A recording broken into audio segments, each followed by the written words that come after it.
छत्रपती संभाजीनगरमध्ये 3000 शाळांचे तब्बल 10,000हून अधिक शिक्षक संपावर जाणार असल्याची माहिती शिक्षक संघटनेच्या पदाधिकाऱ्यांनी दिलेली आहे। 2023 आधीच्या नियुक्त शिक्षकांना शिक्षक पात्रता परीक्षेचा आग्रह नको असं म्हणत शिक्षक एक दिवस शाळा बंद ठेवत सरकारला धारेवर धरणार आहेत। या संदर्भातली माहिती शिक्षक संघटनांच्या पदाधिकाऱ्यांनी दिलेली आहे। शिक्षक संघटनाच्या पदाधिकाऱ्यांसोबत आमचे प्रतिनिधी सचिन बडे यांनी संवाद साधलाय, पाहूया।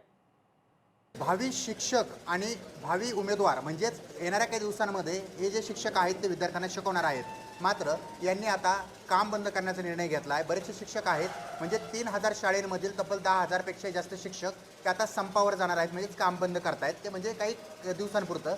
मात्र काय कारण आहे ते त्यांच्याकडून जाणून घेऊयात। पोरांचं भवितव्य घडवणारे तुम्ही गुरुजी, मात्र का तुम्ही संपावर जाताय, सुट्टीवर जाताय? नाही, सुट्टीवर नाही, आम्ही राज्यपत्रित अधिकारी सुद्धा 2 दिवस आज आणि उद्या कामबंद आंदोलन करतायत।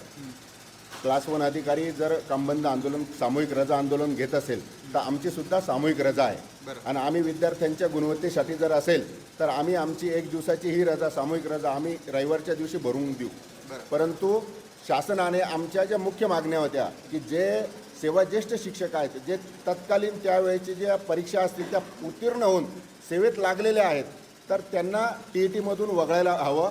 आणि त्यानंतर 15 मार्च 2024चा जो संच मान्यतेचा काळा निर्णय आणलेला आहे की ज्याद्वारे हजारो शिक्षक अतिरिक्त होत आहेत महाराष्ट्र राज्यामध्ये, तो निर्णय रद्द करावा। या 2 मागण्यासाठी प्रामुख्याने आम्ही 1 दिवसाचं सामूहिक रजा आंदोलन हे करत आहोत आणि आम्ही मोर्चे काढत आहोत। माझ्या मते राज्य शासनाने एक विशिष्ट प्रशिक्षण सर्व महाराष्ट्र राज्यातील शिक्षकांचं घ्यावं निवड श्रेणीप्रमाणे, आणि त्यानंतर एक परीक्षा त्यांनी घ्यावी आणि त्या परीक्षेला TET समकक्ष ठेवावं आणि जे सिनियर शिक्षक त्यातून उत्तीर्ण होतील त्यांना त्याला पात्र समजावं, असं मी या ठिकाणी सांगतो।